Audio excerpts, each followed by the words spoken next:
It just needs to be healthy, quick, and delicious if possible.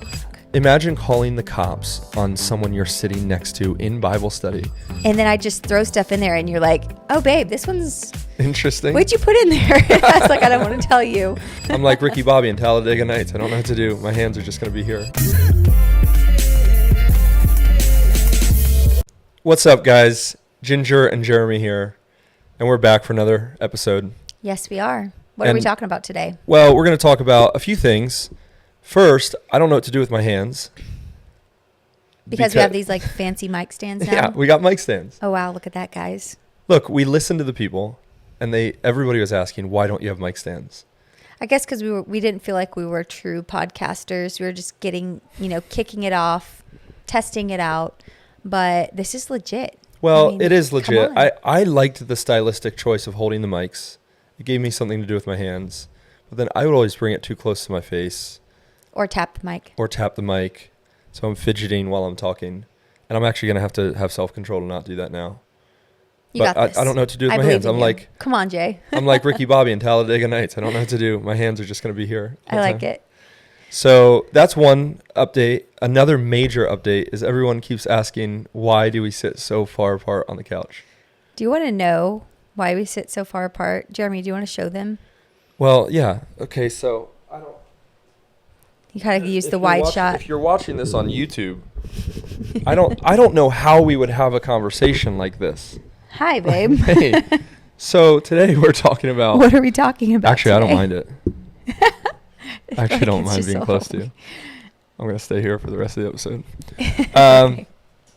No, I think... Again, I think... Whenever Josh, we sit why do we sit far apart on the couch?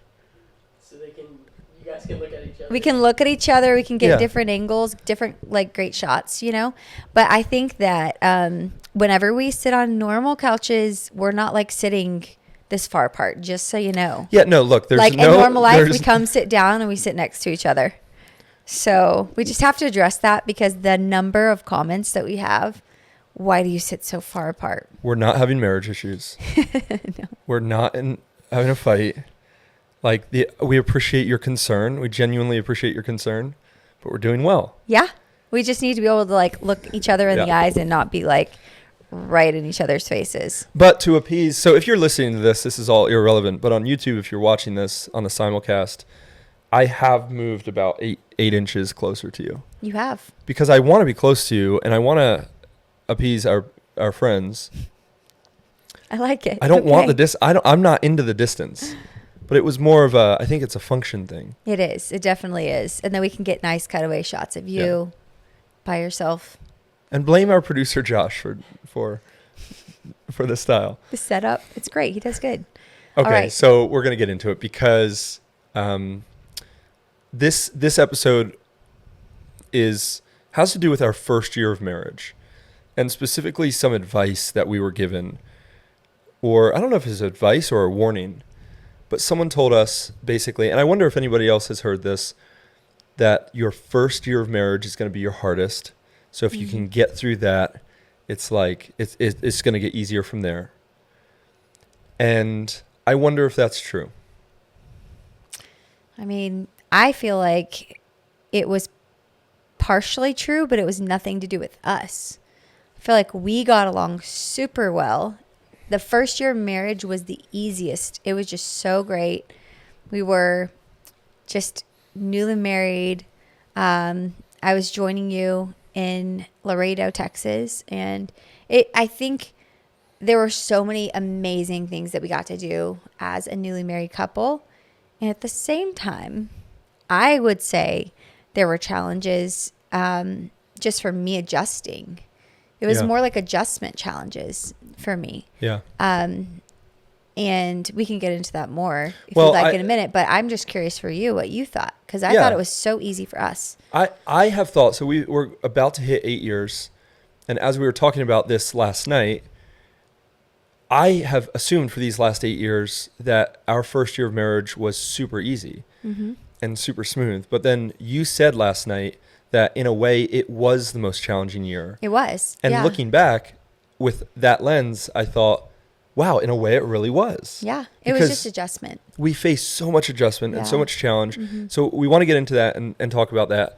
But first, let's discuss, the bliss of first year of marriage. Jana Yeah. just got married. It's crazy. It's wedding season. We've been through that. It's marriages galore. I'm officiating a bunch of weddings. And so it takes me back to our first year of marriage. And I really enjoyed that year. It was so much fun. Being in Laredo, I think it was so different culturally. There were a lot of things that were just so different from Arkansas, where I Right. grew up. And at the same time, I feel like we had the best neighbors. We met a ton of our neighbors because like we would go on jogs around the neighborhood. You'd always go on prayer walks. You would just walk around to like walk and pray because then I guess you just focus better and stuff. And that was sweet. But then you also met a ton of neighbors just when you walk around the neighborhood. Was it one of our neighbors who was like, who is this guy walking around all the time? I feel like I it had the was, cops. wasn't I would it? have the cops called on me. Yeah, because you would because- just walk around. Yeah, it'd be in the early morning. You'd It'd be be in the talking evening. to yourself, I guess. No, I wasn't No, I'm quite kidding. talking to myself. But That's probably what it looks like. I'd do a prayer walk, and it would often be in the morning or evening. And it was funny because the cops several times would just kind of stroll by, and I knew what they were coming for. They would circle the block, and they'd roll up to me and just say, "Hey, what's going on, man? How you doing?" And I'd be like, "Someone called, huh?" And they're like, "Yep, just want to check in." So I'd say, "Yeah, I'm living it right over there on," what was the address? 1607 Fremont Street. That's in that little crazy. apartment. Yeah. And so yeah, but that was a really nice neighborhood to walk in because The birds. Laredo, Texas is crazy hot. Yeah, yeah. All of Texas. And it was a really there's a lot of older trees. Mhm. And the birds were So like shaded. so nice. You loved Yeah, that. They yeah. would always be singing in the trees. It was like, I don't know, it felt like a bird sanctuary over there. Yeah, In that area. it was. really nice. So many different kinds, and so it was a nice little walk. And then you get to know your neighbors that way. Mm-hmm. You know, the neighbors that in Texas everybody wants to talk to you. Everybody's nice and friendly. I'm from the Northeast. It's like that in Arkansas too, though. Yeah. Everybody's super nice. But you're also just super social. And so you meet everybody. If we're in a neighborhood for like more than a week, you're going to meet everybody. And that's just the type of temperament that you are. And I love it because like I'll be more reserved. I'm like, okay, let's give everybody their space. But ultimately, I realize that everybody loves it. Like they love to be invited over to your house and to like have a cookout or to like get together. And I feel like everywhere that we've lived, you have met the neighbors and invited them over for dinner. And we'll like even last week, right? We moved recently. And so we went back to our old neighborhood and we stopped at almost how many houses? 5? 3 to 5 houses, I Yeah. guess. I don't remember. And we stopped and said hi to all of our old neighbors because we had them all over for pizza. And it was like really sweet getting to see them and catch up a little bit. And so I feel like you do a good job of that. Like, because we have a community within our community and it just brings the neighborhood together when you do that. Yeah, and that was one of the funnest things about our first year of marriage, I believe, was bringing those people into our home. That Yeah. little apartment we had, 2-bedroom apartment. I moved up a floor from my first bedroom before we got married, right? Before we were I had married. a single bedroom, yes, sorry. you were downstairs. Single bedroom apartment. Then right before we got married, moved upstairs to a 2-bedroom apartment. And we spent probably the first Year? half a year. We got married in November. I It's a think year. we moved the next June. Okay. But Yeah, so I don't know couldn't how many remember months how it long is. that I can't was. count. But that was really a nice way to settle into marriage, was inviting people into our home from the church, from the neighborhood, especially was when you're so in an fun. apartment complex. Yeah, When in the you come in. apartment, it was such a different setup, wasn't it? Yeah. Like we had, I remember my parents gifted us a table and it felt huge for the apartment. And we would pack that thing out and it had like a bench on one side that was pushed up against the wall. So I think we'd even pull the table out when people came. And then I would go to the small kitchen and I'd be making food for everyone. And I try to make a different meal every time people came. And so I would just like come up with, tonight's going to be Thai. Next time's going to be Mexican. We're going to do whatever, like Italian. And I would just like switch it up. I remember that. But then I couldn't walk in between the table in like the kitchen area. Like I would come from the kitchen, try to go to like our bedroom or the bathroom, and I couldn't get through once people sat down, Right. because it was so tight. But it was fun, and we would Yeah, that pack was it fun. out for Bible studies. We'd have like a Saturday morning, Yep. like the kids of the church would come over for pancakes or waffles, and you do a little Bible study with the kids. It was really fun. Remember that plate someone gave us for our wedding? It was a red Yes, you are special. plate. It said, "You are special today." Yeah, And I've seen other people have it. yeah. The red So I know plate. it's out there, the red Mhm. plate. And then on the back, we would put in permanent marker the person that we gave it to for Yes, the day. and Right? there- And Ashley it was Velasco like- was the first one to Yeah. have it. And we wrote a list of It was of so people. fun, and then we just write our friends' names as they use Yeah. the plate. But then after you wash it so many times, it Yeah, starts to that come starts off. And so it was, yeah, that was so fun. Do we still have that plate, you think? You We think do. we've It's- moved 5 times since then? We still have it. I think it's probably wrapped up with like my one little Right. set of china that your mom gave me. Oh, yeah. So I have a couple nice dishes. I need to like add to my collection. I'm not like a nice dish person. I don't know if that makes Well, sense. because we've got a 6 and a 3-year-old. Yeah, and like even growing up in the house I grew up in, we didn't do fancy dishes because it just was not practical. 'Cause you always had a 6 and a 3-year-old. Yeah. So your mom got me a set of like china, and then they're like, they actually should pull them out. You know It's like what? fall we dishes, and should they're get really somewhere beautiful. to put that. Here, Yeah, to now that we're display here. them. Yeah. That would be nice. That That was a side. was an thing, aside. but I'm thinking about everything Now that we're talking about dishes. that I used in Laredo. But you cooked some meals, and your insecurity about cooking gets me, because I'm like, you have cooked for years phenomenal meals all the time, and always something different, and you're always trying something new, and everybody loves it and raves about it. And I feel like this is how it goes, babe. So in Laredo, I had so much time, and I didn't have kids, and for the first year and 9 Year and a months. half, Yeah. yeah.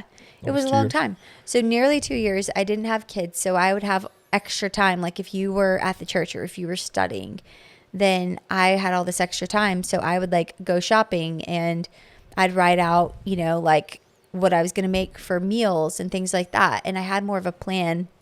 And I feel like after I had kids, I kind of went to the other side of like, man, whatever I can get done in under 20 minutes is a goal. So I want to cook healthy food. I want it to be healthy. I want it to be good, mediocre. It's fine. It just needs to be healthy, quick, and delicious if possible. But I feel like the delicious side kind of like slips out because it Yeah. becomes repetitive. And I start to cook the same 6 meals over and over again. And to the point where I feel like everybody kind of gets sick of it. I've never gotten sick of a meal you've made a day in my life. So put that on Made the a record. few funky monkeys. I don't mind them few though. of I'll eat them. them. I'm a man of simple pleasures. Every once in a while, it would be like a smoothie. I remember I was like in a smoothie kick. And so I'd start making these smoothies, and then I'd run out of ingredients. And then I'd just throw stuff in there, and you're like, oh, babe, this one's, Interesting. what'd you put in there? I was like, I don't want to tell you because you don't want to Kale, know it. You will beets. never guess what I put in smoothies. Don't ask me. So I remember there was a season I did that. But like traditional meals, I can Yeah. make a meal. If you give me a cookbook, I can cook. But I just don't take the time to make Right. anything that's over 20 minutes on a usual day. Enter your hero, Trader Joe's. Oh, my word. Trader Joe's. $5 meals. They're not that healthy, but I just like at the end of the day, I'm thinking, okay, they have cauliflower rice. You can get that. You can get their steak bites. They're rosemary. What are they? Balsamic rosemary steak bites. It's incredible. They're like fresh. I don't know. It's just like raw meat. This episode brought to you by Trader Joe's. Yeah, I wish. That would be so great. They are actually a lifesaver because they make their Japanese fried rice and their chicken fried rice. Those is are so good. The phenomenal. frozen meals, you can just Just throw fry 'em them up. in Yeah. a frying pan, cook them And on I a tell myself skillet. they're pretty healthy. If they're not, please no one tell me otherwise. I think they have seed oils. Don't worry about it. Seed oils are fine. I have no idea. Don't listen to my advice, health advice. Yeah. Anyhow, set that aside. I need to be cooking more. No, you're doing an There are amazing job. seasons where I'll go That through first like year, the time. though, was incredible. We had all these people into our home, and we'd have the Tuesday night Bible study, remember? Going Yeah, through systematic that was so theology. good. And you would cook I remember some huge stories pasta about dishes. that. Talk about it. Do you remember when one of the guys who came to our Bible study, Jay, his truck ended up he got a ticket. I love that he story. got a ticket, and we were like, we know. Who So called? we have in our little apartment gonna on die. Tuesday nights, we'd have all these people over, and Oh, I'm gonna there was an die. older woman who lived right next door to us. She was so sweet, and she'd come over. We'd spend time with her. We'd cook for her. I mean, we went through some stuff with her. I mean, Oh, yeah. some tragedy, true. and so we loved her, having her. And we're in our Bible study meeting, and she's there, and the cops knock on the door to hand one of our residents a ticket. Because they parked the wrong Because direction. they parked the wrong on direction street. on so this like little you're street. supposed to face, your car is supposed to face the same direction as you would go on the road instead of the opposite. And we're sitting there going, "So, officer, how did you know the owner of the vehicle is in our apartment?" And Yeah. she called while She she's went in the, out. No, she's- she walked out for just like minutes. She walked out for minutes. And we're like, where did she go? And then like minutes later, she returns. And then the cops show up minutes later. And we're like, what? Could you imagine How did calling they know? calling the cops? And there were a lot of apartments. Like you Oh, wouldn't yeah. know. But it just was a random imagine truck. imagine calling the cops on someone you're sitting next to in Bible study, going out calling the cops, coming back, sitting back It next was to a them, ministry location. and then waiting for the cops to show It up. was so bad. And like, oh, where did they come from? We all know. Awesome. That was the What a best. moment. I remember I was like stunned because it took me a second because I was just like in denial. This did not just happen because like they didn't walk. Like you can see, like our windows are open. They did not walk to every apartment, knock on every door.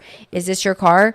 And the person didn't live at our place. Oh so no, they came right to us. It was impressive. That's some good. Yeah, good it's work either on the just cops' end. incredible work from the police. The Laredo Police Department is Maybe on he it. had like a tracker in him, something. I don't know. No, this was before air tags. Wild guys. Yeah, that was really funny. I mean, What a we great had some moment. real interesting things that happened in Laredo, but I loved it. Oh my goodness. I want to go back and visit so bad. Yeah. So I went back 3 years ago now. Maybe Has it more, been that maybe long? 4 No. years. Yeah, it's been a while. And wild. it was cool to go back. Like you said a minute ago, even just having moved, a couple months ago or something, going back to our previous neighborhood now and just Yeah. visiting people. It's fun, going back 4-5 years later to a place you lived for a few years is really special. I See just those have to say, relationships. okay, so after the apartment, Mhm. we moved to a house. And it was a beautiful little house, our first house that we bought together. And, well, I guess our first house because we didn't own homes separately. Our first house. There you go. And we lived there, like had Felicity there. It was great. And then Saw snow there. once it snowed in Laredo, Texas, which is just like unheard of. We had so many great experiences there. And then we move out. And when you go back to visit, you were like visiting our neighbors across the street who were awesome. You just did the rounds in our old neighborhood, talking to all the people that we know and love. And Yep. then you were like, That was sad. then you got the idea to like knock on the door, right? Or did No, somebody so tell I'm- you to? We go back to our old neighborhood. I'm there talking to one of the neighbors who's right across the street. He's the man. He is. And the neighbor who is in our home walks out. And so I say, "Hey, what's up?" This little awkward greeting. "Hey, I used to live here." And they were very kind and super sweet. I don't think they live there anymore. But he's like, "You want to come in and check it out?" So I'm like, "Sure." And so it's funny. I don't know if you've ever had a moment like that where you were in a space that you really made your own and you cared for, and you remember certain aspects of that space, like bringing our daughter home to her room for the first time. And it was a beautiful little home. Yeah, it was a beautiful It was home. like, it wasn't open floor plan. It was pretty boxy. We Yeah. squeezed a lot of people in there, but 1,600 square feet, but it was tight. It was just, Yeah. it was more of a boxy setup. But anyhow, when you went back in, how was it? Yeah, I mean, it's just the yard wasn't kept up and those It was sorts like of things. way overgrown. But the real heartbreaker was, and for some of you who've watched the show, you'll remember these I think they were oak shelves that I Oh, my had built and put goodness. into my office. Yeah. So they were built in shelves into the wall. They were gorgeous. Ronaldo came Super and built them in solid. the room. Remember Ronaldo Oh, yeah. building those Oh, things? yeah. And super was solid, amazing. beautiful shelves It was like wrapped around the office. absolutely gorgeous. That office was stunning. And I said, hey, do you mind if I look at this office? And I open it up, and the shelves have been ripped out. I think he sold them for $200 a piece or something. Oh, ouch. And there was just Painful. a mattress on the ground, and there was a couple dogs in there. And it was And dirty. It was dirty, and I think they had started painting it and I think stopped. even the walls like had holes in them from where they had just ripped stuff out. Yeah. If I remember from the Yeah. picture, it's just a little. But it's sad. their house. They can do what they want. It's their dog's room now. I know, but it's just like it was. I dirty. sold the house. It's The not house my was stuff. dirty, and I just think that's where Yeah. you go back into a setting, and you have to be prepared for it. You know, you have to be ready to like see the place where you had all those special memories Sure. just changed. Yeah. You know, But you can't be too sentimental about that stuff because it's I just know. physical space. It's just a house. But It's there's just a there's house. something special about where you started your life together. And we started our life together in Laredo, Texas. And I loved that first year. We had a lot It of was fun. so special. Remember, we picked up tennis. Yeah. We that was played a really little fun. bit of basketball, maybe just some games of pig. We went to Taquitos Ravi all the Taquitos time. Ravi. We'd eat for $7, both of us. Oh my goodness, the days. Both of us together at this Mexican restaurant. You sit down, they would bring out the best platter. Now, I'm actually kind of curious. I mean, I want need to to see go what people back. think. Should Mexican restaurants have free chips and salsa? Like, or do you Yeah. do you expect to have to pay for it? No, no, Because no. I feel like maybe it's in LA, but I feel like a lot of places here, they charge you for everything, and they won't charge you for your water or lemons yet, but they charge you for like literally everything Yeah. else, and it makes me really sad. I feel like you have to have Hey. for it to be a good, authentic Mexican restaurant. You need to bring out chips and salsa immediately, and they need to be unlimited. Yeah, Taquitos Ravi wasn't There's- charging for no chips and they salsa. brought out chips, salsa, beans that were like refried beans, Oh yeah, and they were I like remember watered that. down a little bit, so it was more like a dip, like a I don't know. It was with the salsa, Yeah, and it it was was a dip. so good. And they had like it was a whole plate of like 4 things Mm-hmm. that were there. Phenomenal. So we would fill up on half of that, and then we'd order our meal, and then whatever of Taquitos. the meal we didn't eat, we'd just take home. Mm-hmm. We eat the rest the next day. Yeah, for Taquitos Ravi was $7. it. And it was the was bomb. even going across the border, there's something about the food in Mexico. Now you got to tell me about that, because I did not go to Mexico as often as you did. It wasn't as safe for me to go over Right. at that time. It wasn't safe for you either, but you went. Well, it's interesting because it's a border. Nuevo Laredo is a border town, and so there's a lot of cartel activity, and they're fighting for the region and fighting for control. So when you go over there, you would see cartel members, and you would kind of know who is cartel and who's not. And so that was a wild experience in itself. And at a point, it got so bad we couldn't go over. Even those who were the most carefree going over. I remember one Sunday, one of the guys coming up to me, and he was like almost on the verge of tears, and he just said, "We cannot go." That's crazy. And I was like, "Hey, man, if you say so, we're not going." Yeah, because a lot of those people would just go for tacos. Yeah. They literally. Oh yeah, would. they didn't care. Even when it was Yeah. dangerous and there was fighting, they would still go over for lunch because they don't, it's where they were raised. But it got to a really bad breaking point. But the street tacos in Mexico, even though you'd suffer for 5 or 6 days afterwards, Yeah, you would. it was worth it. I was like, it's not worth it for me. No, it was if worth it. you have that, but you'd say that. It was. They'd have these massive drums of salsa, and then they're obviously the carne asada. They're chopping it up, or the al pastor, and it's in the baking sun. And you're like, how long has this been out? There's flies dipping into the salsa. But you don't care. Who cares? It's delicious. Just the best, you said. Oh, it's delicious and worth it. But Taquitos Ravi, has to pass like health and safety inspections. So but it's still delicious. And that was the place. I still regularly get text messages from people in the church in Laredo when they're at Taquitos yes. Ravi. Yes, I love that. They'll send us Mm-hmm. pictures of like a group of them out there eating, because it was just our thing. It was our Yeah. place. We would go there 2 to 3 times a week. It Yep. was so good. We started working Loved out it. together. We'd go to the park down the street from our house and jog that That was really fun. trail. Yeah, they had like the little rubber trails all the way around the Yeah. schools. That's what they would do there. Yes, And yeah. it would be super hot. Like even in the evenings, it was boiling. Crazy hot. So we're like, oh, let's just wait till evening to go out. But then it was still super hot. That's It one of was the crazy. things when we realized we were moving to LA, I most look forward to was how it gets cooler in the evenings and Mm-hmm. in the morning. Yeah, even this past week here, it's just been, you have like heat waves that come through. But then it cools off to like the 80s, Yeah. 70s, and it's like bearable, but you have like your 110, 115, and it's like, what's happening? Right. You know, so you'll have that.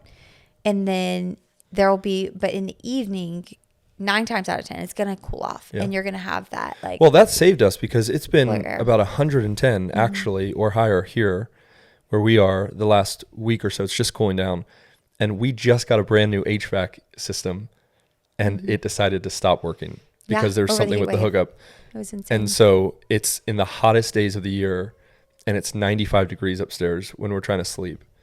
It was And so if hot. it didn't cool down, we were in trouble. Yeah, we tried to open the windows and it cooled down a little bit, but it also took a while because it Right. was so hot those days. I mean, it was, like I said, 115 or so outside. And so you think it's going to take double the amount of time for it to Right. cool off. And so you went out one night and bought us like, you went to Just so many Target and fans. just bought like 4 fans because we each needed a fan to survive like Yeah. all those nights that we had the AC out. So we have this new HVAC unit and the guys cannot figure out why it just decides to stop working. It just Yeah. keeps stopping.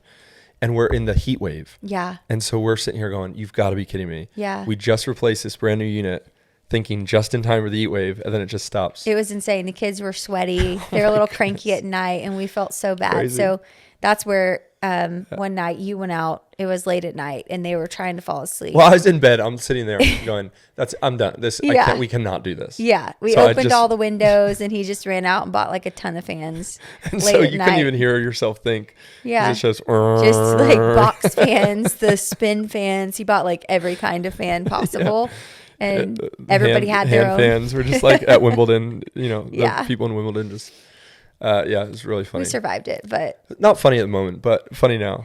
In the moment, I'm getting right in the now car. it's I'm like, going this. what is it today? High of 80, so we're really Yeah. thankful. It's not It's, bad. it's great. It's fantastic. Okay, so man, we could keep reminiscing about that first year and everything we loved. Were there any challenges for you? So that's what I'm saying is I'm looking back 8 years in going, that year was a breeze. And Yeah. remembering people said, if you can make it through the first year, you're set. But then you saying last night, no, I think it was the hardest. Mm-hmm. And I think I agree with you because a lot of it was you were adjusting to a new circle of friends Mm-hmm. coming from a very tight knit group. So you grew up in a real bubble. Yeah. And so I don't think you or anyone could have known what to expect when you get outside of that. And not just like visit outside of that, but now you're living in a new home, a new state, a new city, a new church. You're working through deep theological convictions. You're married. And so there's all the complications of now you're living with a person. That was easy. know. I really do. I will say that was like the easiest part was like living with you and us starting our lives together. That was so much fun. I think that it was the outside challenges for me and also internal because I realized in that time I was afraid to like go to coffee with a friend. I was petrified in fear of like having to do things by myself because I had a security blanket of having people around me all the time, whether that was siblings or, even a close friend maybe. But it was just like I was so used to that setting. And once I got outside of it, we had traveled the world. We had been out and about. Like, I think it wasn't like we were totally isolated. We had so many opportunities, but it was all within my comfort zone. And I think that the second that I was outside of that, something shifted and it was really hard. I had to figure out who I was as a person. And also at the same time, I had like the identity crisis of like, okay, I know who I was in my family, but who am I as an individual now? Because it's different when you are outside of that, because in that setting, I felt more freedom to like be crazy, be like this crazy bubbly personality and really outgoing. I had like, I don't know what it was. There was a comfort in that. And, but then once I was married, I was like, maybe I need to be more mature. And I was a pastor's wife too, which was so sweet, but it also was a different kind of environment to go into. The church was amazing, so kind, welcoming. I love everyone there, miss them so much. And so they were kind and welcoming. I think it was just for me internally having to figure out, okay, how do I have relationships with people that are meaningful? And how do I welcome them into my life? Yeah. Because I'm also just generally like, it takes me a minute longer to trust people, Yep. things like that. I can see them on the outside like I'm a total extrovert, but then it's the same time I can be more reserved and it takes me longer to open up. And so I think that that's just what I found in Laredo. I was trying to figure out, okay, who am I? And also I realized there was a lot of people pleasing happening in that time because I was looking at like, what do they want me to be instead of who am I? Because I was kind of like jumping from one personality of who I thought I was to like, who do they want me to be now? Right. And even though the church welcomed you with open arms, I don't think there was a single, everyone was excited. Yeah. First of all, that I had found a woman who'd actually marry me. 'Cause that was Oh my posing goodness, a problem. Stop. Everybody, you had a list. No, I did People not. were wanting to marry you right and left. No, I it's know not it's true. true. Yes, it's true. Not true. Yes, it is. So they were just happy for me to, convince the girl. And then the other reality, I mean, they were just so excited to welcome you, but there was skepticism about you from others kind of outside of that world where Yes. because you had been on TV purely for that, it was like, we can't trust this girl or we don't know what she's about. And some of that was vocalized to people in the church. Yeah. And although they were having none of it, Yeah. they they were so sweet and did not take but it that. was an attack on you in the sense of like, you felt a little, oh man, what am I stepping into? Yeah. Like, And then I almost just wanted to like be, like step back, take a step back instead of taking a step forward into Right. the life of the church. So I was very hesitant. Like when, my friend needed to take her maternity break for, she would play the piano and she was like really good at it. And she had to take her maternity break. And then they were like, okay, I would probably be the next one or one of the other girls in the church potentially. And they had asked me like if I would do that. And then I was like, are you sure? Are you sure? Cause I was like, I wanted to give them space to warm up to Right. me. I don't want to jump into a bunch of positions. I'm not like a leader personality anyway. So I'm going to wait. I'm going to like just see if anybody else wants to take that position. I'm not trying to get it. But I think it's like things like that, right? I was more hesitant and even trying to figure out like, okay, we were still filming, but we wouldn't talk about filming. We would just keep everything so hush hush because I wanted to show the church and the people there that that's not who I am. That's not what I'm all about. I really honestly just want to be a part of this community and this church and serve however I can Yeah. to like just be in the life of everyone. And we realized at that point, it's like, okay, I can't just keep trying to please every person. Some people might think, oh, we can't trust her because she's on TV, even people outside the church, right? And I'm like, okay, I don't need to like allow that to mess with my head Right. and define who I really am inside. Cause like before God, I was like, I don't care about that. Like, Right. I honestly just want to be in the ministry here and get to know these people and to love on them and to grow and learn from Yeah. them. And so I think that's the place I felt like I was at, but I think it was difficult going into that and just like the turmoil of like all those things. There were so many changes. Convictionally, I was just realizing, okay, some of these things that I thought I really held dear, like the teachings of Bill Gothard, I'm realizing, okay, I'm not believing that anymore. And that was like a huge shift. So all of this is happening at the same time. And looking back, like I know that God used all of it because I felt like I was more desperate to like get in the word and to study it. And I had all this free time. So it was a really perfect season for me to be able to do that. But it also was not without challenge. Like Right. there were so many days where I was just like a basket case, you know, because it was hard.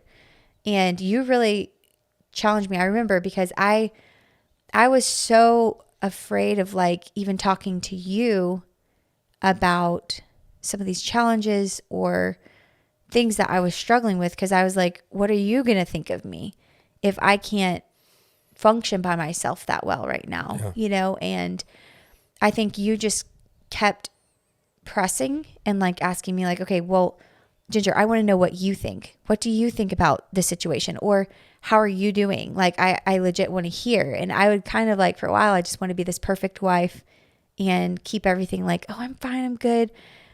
But at the end of the day, I'm like, okay, you're my husband, and I'm going to talk to you about like what I'm walking through and how challenging situations are for me right now, or I want to grow and learn. So like you even challenged me to like, okay, like it's good for you to have friends outside of me. And that was something for me that was like, I felt like I pushed against because I was kind of afraid, you know, of like opening myself up to people in the church or becoming friends with them.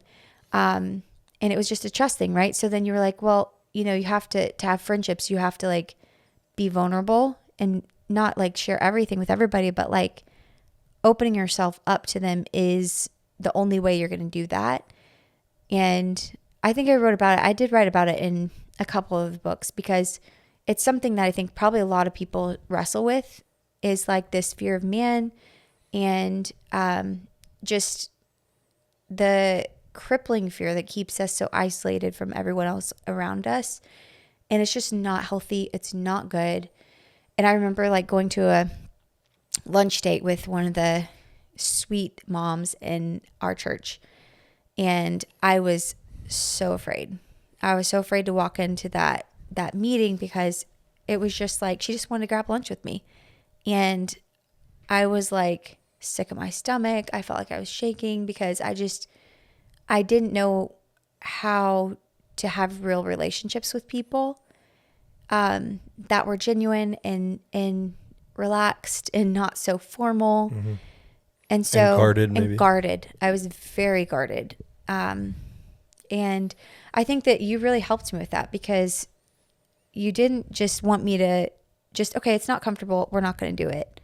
But you challenged me to like push past that and then develop friendships with people where I would say I had good friendships with them when we left. But then looking back, I was like, I could have really invested more. I think I just like guarded myself so hard. And I had like really close friendships with, I would say, a lot of the people at the church today. Like I really loved them and felt like we connected so well. But a lot of the things that kept me from that was fear, like the fear of man. I just was so afraid of what people thought about me. And that really was sad to look back at and see like, man, I really wasted some of that time, or maybe others didn't feel like I did. But for me, looking back at it, I would say I did. One of the most unique challenges that you and your family have is the reality of preconceived ideas of who you are. Because people have seen you in a setting on the show, and they've seen you so intimately for so many years, that really any setting you walk into where there is a pre-knowledge of you, you're having to deal with these preconceptions about you. And I can't imagine how difficult that is to overcome. And for you, you resorted to drawing back, right? Yeah, I think I just became like, because on the show I was so outgoing, had so much personality, was just like, you know, rolling my eyes, acting silly, goofy. And then I think the older I got, I went through a season where I thought, okay, to be a mature Christian, I just don't need to laugh. I just need to like be all pious and like keep it together so I look like I'm extra spiritual. I went through that season. I think like every person goes through those seasons, right? Where you're like, okay, I got to be more mature, got to act like an adult because I'm growing up. So I went through that, but I think a lot of it was the temperament and personality of what people thought I was on the show, and feeling like I wasn't living in a character because that's like legit who I was. But I think it actually like coming out of that and then growing into an adult as you're filming, I think there was a time where I just felt like I switched to like, I'm like, am I an extrovert? Am I more introverted? Because I think I just became more like guarded and like a different personality. Like, I don't know. It just switched. And some of that can happen when you get older.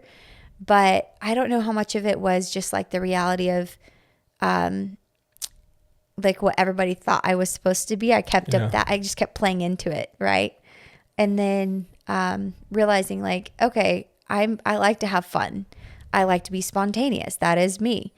But I'm also not going to be like this wild person, you know, like that's really not me at my core. Yeah. And a lot of people had a preconceived idea that I was Yeah. going to run off and be this rebel, and they had painted a character of who they thought I was going to be. And then I think it's like interesting because you can see that and say, okay, like they think I'm going to be like going wild, you know, and I'm just not that person. And so I think a lot of that is just age, maturity. I mean, you even see that in yourself. Like you level out as an adult, but I think how you level out and why you level out, that's another Right. topic, another discussion for another time. And I don't think we were prepared for, I don't think there was a way for us to prepare No. for marriage in that regard, No. of you even knowing those pressures and expectations, whether imaginary or real, that you faced when you got married and moved to Laredo. Yeah. You hadn't lived outside the home, and you were never going to live outside the home until marriage. And then there was no reason for you to up and leave and have a new friend group or get out of the bubble. So it didn't matter really when you got married. You were going to face a lot of these challenges of discovering yourself in a new place with new people, new situations, and all of that. And then, you know, like you already touched on, the theological side of things. So you had, you know, you're growing into who you are. You're growing into your convictions and your beliefs, and you're just maturing naturally, and you're getting married and the excitement of all that. But then you have these external pressures of the public eye, the public scrutiny, really. And then the television show, which we thought when we went to Laredo, we were just going to kind of live our life, but then there were some TV obligations. So we had to work that into our life somehow discreetly. I remember saying, okay, we're just going to film on Mondays. So it's not going to affect the ministry. We're going to try to keep it. Nobody knows we're filming. And so then, you know, expectations from family, friends, there's all these pressures on you, and you're a young 22-year-old woman who's in one way very mature. Like I saw this woman who is more mature than me in many ways, and who I look up to and continue to look up to, but just going, wow, I'm in awe of this woman. But then in other ways, which you couldn't have prepared for because you just haven't turned that corner in life yet, and you don't know what's around the corner, there's immaturities or, you know, areas that you needed to grow that you didn't know you needed to grow, which you had to go through the crucible of all that change. Yeah, and I feel like a lot of experience it. people go through that, probably like we've talked about, like in college or in high school, entering those times where it's like you have friendships that are going to go deeper, and you're growing up, you're changing. And I think like developing that core group of friends, all of that just didn't, like, it was something that was so new to me because I just had been so in the bubble. Yeah. And I think stepping outside of that, I felt bad for you a lot because I was like, I don't want my life to be a burden to you, because I felt like there was just constantly something that was coming up where I felt like, man, now I'm working through this like struggle of like not wanting to go to lunch with this girl. This is ridiculous. Like, she's so nice. Why am I struggling with this? You know? And I would talk to you about it. And then, it was just interesting how I think you just kept reassuring me that it's okay. There's just things you have to work through. And you were so patient with me. You know, you had been through that years before. And I think it was helpful. I'm so thankful that you were like already beyond that we weren't like the same age and we weren't in the same struggle at the same time, because I think the maturity that you had to walk me through those challenges, it actually has helped like big time in our marriage. Yeah. Like it was helpful that, you know, you were so much further ahead. And I always said it was so nice I got to marry my pastor. Because like for real, like you helped me through a lot of things that it would have been harder. Like I couldn't imagine having like tried to work through all that by myself. Yeah. Yeah. So it was a good first year though.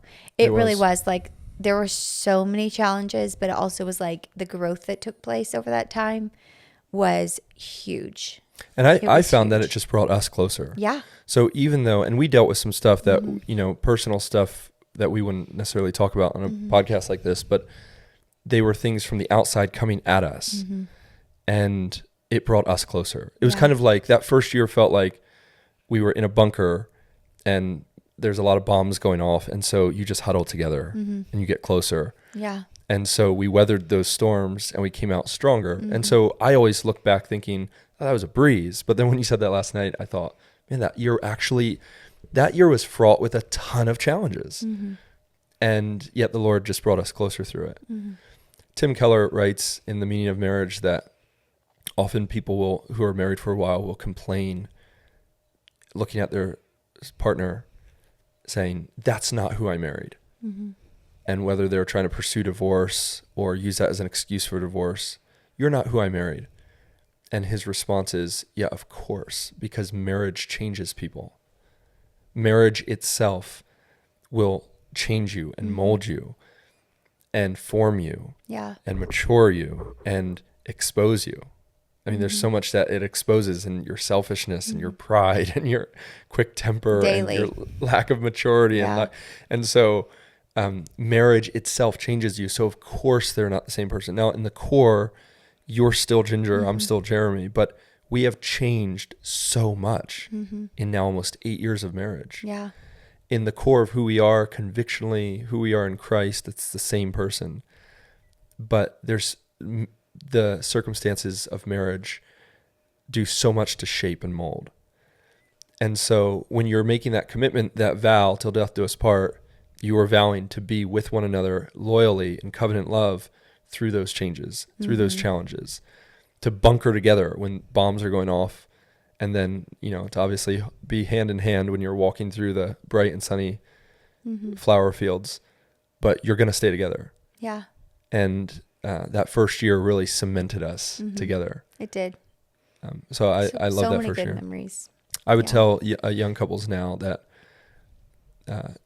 that first year will present challenges, but it should bring you closer together. It brings challenges with families. There's so many, you know, you have to remember that when you're getting married, that's an adjustment for you. It's also an adjustment for your families. You know, dad's losing his little girl or mom's losing her mama boy or whatever, you know, and sometimes parents don't respond well to that. So you've got circumstantial challenges. Now you've got all these financial pressures on you because you've got to live alone. You got to pay for an apartment, and then you got to pay for HVAC, and then you got to pay for cable, and you got to pay for insurance. And depending what your situation was at home, there's so many changes and there's so many challenges, but it'll either bring you closer or it'll expose character weaknesses. But in that covenant love, it should draw you together. So, man, I enjoyed our first year. I did too. It was really good. And I'm enjoying our 8th year. Yeah. Wait, 8? Well, we've got 7 in the bag. No. We're I'm at enjoying 7. our 7th year. 2016 We're really good to at this. 2016 was year 1, 17-2, 18-3, 19-4, 25, 21-6, 22-7, 23, 8. Yeah. We're coming up on our 8th year anniversary. There you go. We're in our 8th year. In our 8th year. That always confuses me when you say it that way. But yes, I don't know. That's Maybe I'm wrong. you're good. We're so can't good do at math. I can't We are do math. both terrible at math. It's so bad. All right. Remember, my math teacher would always say you can't use a calculator because you won't have a calculator in the real world. yeah. It's like, I got my iPhone, so. Oh, I don't we need to are be thinking about saved by this. the iPhone. All right, guys. Okay, thanks for hanging out. Like, subscribe, leave a review, Please. leave a comment, And let us know what you think about our new mic arms. Let us know if I was close enough. If he was close enough, that's. Although I found myself moving back, not because of you. It's but because of the it's support. because of the couch cushions. Yeah, I get support here, and it feels. That's why. All right. I like it. See you guys.